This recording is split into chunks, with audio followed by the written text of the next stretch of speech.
Welcome back to Grassroots Media, and welcome back to this week's edition of the Stephen Gregg Show, where we cover everything on the hardwood with the South Greene Lady Rebel basketball team. As always, I'm joined here with Lady Rebels head coach Stephen Gregg. Coach, how are we doing this afternoon? Doing well, you? Good. Fresh off of Thanksgiving break. How was your Thanksgiving? It went well. We were sick in my household, so we didn't really get out and get with family, but it was a good relaxation. We needed to recharge our batteries, so I think we're rested, ready to go now. Did you watch any football on Thanksgiving? I did. I watched a little bit of everything. I was a little bit lazy this year. I mean, sometimes you have to on Thanksgiving. That's that one day sometimes where you have the leniency. You can be lazy and eat a lot of food too.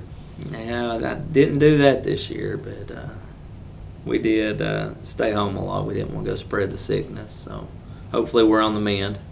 You were over there at David Crockett High School a lot too over the break. Let's cover a few games before that too, jumping back to the beginning of the season. We covered your opening night matchups with Tennessee High and Lakeway Christian Academy. Then you had a Hall of Champions game that following night since the last time we spoke against Cosby, and then you had the Hardee's Classic. So take us through those four matchups, the Hall of Fame game against Cosby, and then your three in the Hardee's Classic, and how you fared in those.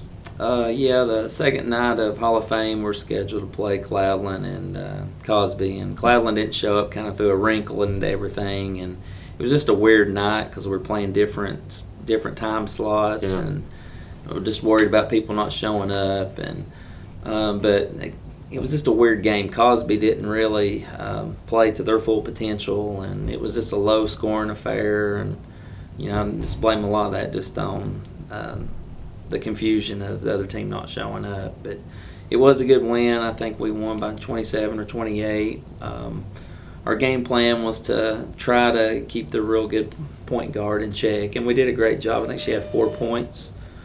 But it was just, I don't know, we scored in the 50s, and that's not our goal. We need to be up there in the 60, 70 mark if we're going to be beating some people. But we just kind of got back and didn't really press. I guess we were trying to save legs for 2 games, and just kind of got us out of what we do best too. So it was just a weird night. But anytime you get a double-digit win, it's good, because Cosby's a traditionally rich single-A team, and Coach Lowe does a good job with them over there. But I'll just blame a lot of that on just the chaos of everything unfolding that night. You didn't play at your originally scheduled time either. No. We were supposed to play one earlier, and then we had a long layover. We're out there on the floor and expecting to play at 3:30, and then you don't play until 5. And kids were amped up, and it's just like they warmed up forever. The fans were getting restless. It was just weird. Cosby had a layover too, because I think they were they originally the 5 o'clock or the 5:30 game against Cloudland that day? They were. They completely get a call from us saying, sorry, but you're only going to get one game. When you get here, we'll let you warm up. You'll play us first instead of the nightcap. Yeah. So I'm sure that kind of threw a wrench at them, because they wanted to come play a good single-A team to see where they ranked, earlier in the year. And the preparation that you put in during practice to a team that you expect to play, and then you don't have to play them. So the focus is only on one team then at a time that you didn't expect to play that team too. I could see it being just a weird night overall. It was just strange, but we were blessed to get that one behind us, and start the season 3-0, getting ready for a good Thanksgiving tournament. And then you move into the Hardee's Classic too. Got a rematch with Tennessee High. I know we had joked about how weird that is. Your opening 3 games were the 3 teams on your side of the bracket in the Hardee's Classic. You ended up playing 2 of those. Your opening game against Tennessee High, they put you in the loser's bracket. Then you matched up with Cosby again, and then you ended up getting a matchup against Providence in that last game too. Take us through each of those 3 games and how much you enjoyed the Hardee's Classic again this year. Yeah, the Tennessee High game, we dug a big hole. We fell behind. We're down 11 at half. Couldn't make shots. We just couldn't really get going. And they had a player that really went off for 32 points that night, and just got every break going her way. But we even got down to 18 in the third quarter, and hats off to my team for fighting back and the resiliency that they showed. I mean, in order to see us fall down 18 and come back and have a chance to win it in overtime, makes the coach feel good. I'm not much on moral victories, but that one don't really feel like a loss. But we did. We got down to 18 and fought back and had to change defenses. Made some big shots. Different kids making big shot after big shot. Ari hit a couple. Natalie hit a big one. Riley hit one at the end of regulation at the red in the corner that sent it to overtime. But a lot of things, we can learn from that game. We sit back, watch film, what if this and that scenarios. Like I said, it didn't really feel like a loss, but we did. We got beat by 5 in overtime. That's what I was thinking too. And still had chances. We actually had a lead and then just couldn't close out late in the game. And we still got a young team, relatively young from what we had this summer. So we're going to get better in that department. But I hated to lose that one because we wanted to be in the championship. But a loss early isn't detrimental. So. And you followed up with Cosby too, the team that you had seen before too. Did you kind of prepare for the same game plan against them? Did you kind of switch it up a little bit too? What was your preparation going into that game, knowing that you had just seen them so recently too? Yeah, the second time around, we implemented a lot more full court pressure and some run and jump techniques, and we sped the game up, which was in our favor. However, their point guard, I think, the one we focused on, the first game held her to 4. She kind of took over in the up and down fast-paced game. She favored that one better than the first time. So I think she ended up with 21. She's a good player. She got most of their points there in the first quarter and just kind of willed them as long as she could. But we were up, and we just kind of kept building that lead. I think we won 27 or 28. But forced about 25 turnovers, I think I remember too. Yeah, we were getting after it, and from that game, we've kind of pinpointed some things to make us better on the full court side of it. For the 90 feet of heat, and that's what we worked on last 2 days of practice. Trying to generate more offense with our defense and, save their legs if they can buy into pressing somebody, 45 feet. Mm-hmm. Why run that extra 45 feet when you don't have to? So we're a work in progress, and we're going to get there. Our offense is fine. We're scoring a lot of points, but we're also giving up too many. Yeah. By our standards. But, it was a good win, double-digit win to a good Cosby team, someone that we knew. Then fast forward to the last game, Providence. Didn't know a whole lot about them coming in. I just kind of felt like our team was just kind of showing up, going through the motions. It was a big win, but to watch us play, we weren't flying around like we should have. And that one kind of sparked these last 2 practices we've had. Well, why are we not flying around? Was it something that Providence was doing that made us look bad on some of our defensive techniques? So, our point of emphasis right now is getting better on the defensive side of the ball. And then going forward, too, you've got a few key matchups coming up. You've got a really good opponent this upcoming Friday night on the road. And then you get 3 home games back to back to back. We'll go ahead and cover that in just a minute, though. We need to go ahead and jump into a break first. So we'll be right back in just a minute to talk about those here on Grassroots Media. At Corner Pond, the friendly and knowledgeable staff has the experience necessary to help you out regardless the need.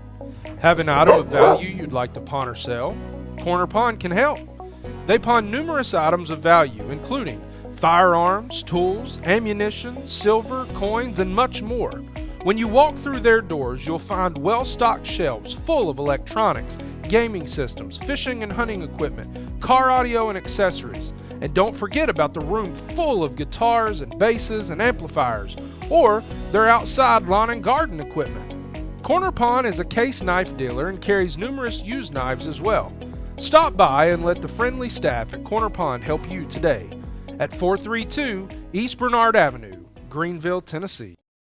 Pizza Inn offers contactless buffet to go with JoJo's Family Feast or anything on our menu for carryout. We also honor birthday parties and cater to businesses and large events.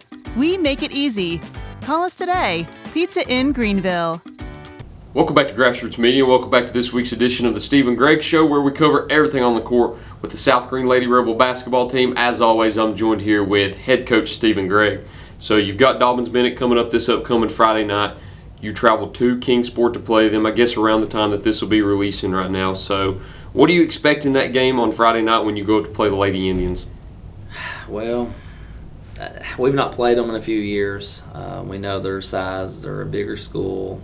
I've watched 2 quarters so far today on one film I've got, and got a lot of experience, a lot of senior leadership. They got 7 seniors. I think they got a lot of high hopes this year to do well in their conference. And just the 2 quarters that I've seen, they're very athletic, big. They played 10 kids in the first quarter, so could be a carbon copy of how we like to play, but they've got a lot of length. Their guards are quick, and I'm just trying to create possible matchups, and it's a bit of a conundrum here because they look very big on film. Their guards are strong, but we're going to dig into some more film the next 2 days. But we're going to have our hands full playing at the Old Sullivan North gym. It's a bigger floor, so it could be their advantage playing 10 kids, and where we've been kind of undermanned and with some injuries. We don't want to back off from the style that we're trying to implement, so we're still going to go at them. We're going to try to make it 90 feet of heat and just try to get better than we were last week. But I do expect if we don't show up, we could get embarrassed. So we're working hard, like I said, on the defensive side of the ball, and we're still also trying to find a niche with our chemistry on the offensive side of the ball. I mean, I think we're averaging 63.5, but it's just not been fluid points. So we've got to polish a lot of stuff on both sides of the ball. But we realize if we don't come in there ready to play, we could be run out in a hurry. Whenever you look at your schedule, too, when you look at the hypothetical games that benefit you more going forward into the season playing up in competition, is this one of the ones you kind of circle or put a star beside because of the size advantage that they have on you that'll better prepare you going forward down the road? Yeah, I mean, this is one that, presents itself as like a state tournament or a sub-state type team. We got several of those on our schedule. Matter of fact, they just played Bearden, and I think it was a 10-point game, but I've not got film on that. But, look at a 10-point game, it could be a lot closer than that. You don't know unless you were there to watch it or see how it ended. So we do expect a very well-disciplined, well-coached, and then I'm telling you, they're athletic. And then you've got the Fun County game on Saturday. You've got North Greene. You've got them here at home in your own gym. That's always a competitive game playing Coach Buchanan and his Lady Huskies. Talk about what you'll see when you take the floor against him on Saturday night. I mean, packed house. First of all, it's a Saturday, so what else is there to do in Greene County than watch basketball? So I think it'll be a really good crowd, be a good gate. County kids going at each other. Buchanan always does a good job with his kids out there at North Greene, and they got some size in the half court if they can get it inside, and we'll just see if we got enough legs after Friday night. So. Get a little bit of a break too on Sunday and Monday before you go into your first district game. You've got Johnson County coming in here. They've got to make the long road trip down here to play you first. What do you expect whenever you play them on Tuesday night? That's kind of the unexpected. I felt like last year those kids played really hard. They got a new coach, so we've not new seen regime them. in a way. Yeah, so it's kind of blindfolded. If they got some of those same kids back, they're going to play hard. Didn't say it was always finesse. They gave up a lot of layups last year, but with the right coach and the right system, I expect them to do well. The boys program does well up there. I did this with Coach Hosey too. I just want to cut it off right now because I usually like to block it off Wednesday to Wednesday. Well, you've got to look ahead a little bit too. You've got Hampton coming up. I know that's got to be in the back of your mind too, knowing how they made it to the state Final Four last year, jumping up to your conference this year too. Are you anticipating that to be one of the best challenges that you have early in the season also? They're going to be a tough team in the conference. They've got some really good pieces back off that team. Once again, they got a new coach. So I'm kind of debating on what I should do tomorrow. I can get film on them, or if I want to go, I think they play at Crockett tomorrow, so I don't know if I need to go park it in the bleachers and just see them, because it's different watching a team live than it is on film. Crockett will be a good test for them too, because Crockett's one of the better teams around the area too. and it'll be a good test. Well, you get Crockett on the schedule too later on this year, so you might go up there and be able to scout 2 teams at once. Yeah, but Hampton's the main one. Yeah. But I think we're all just curious to see where everybody is this first time around. But we've got a tough schedule. You look at our schedule, there's not too many out there that you can say, we're going to rest this night. Yeah. And that's why you prepare yourself for late season pushes and tournament runs. So hopefully the tough schedule will pay off there in February and March. I know Tuesday night's the first conference games for a lot of teams too. I know 2 games in particular within the conference will be played on Tuesday night too. So it'll be fun to kick off the district action on Tuesday night and to be able to follow that throughout the season. But that's all we've got for now. Coach, once again, thank you for letting me sit down with you. Hope to talk about a few more wins next time we come in here. Thank you for watching this week's edition of the Stephen Gregg Show. We look forward to seeing you next time here on Grassroots Media.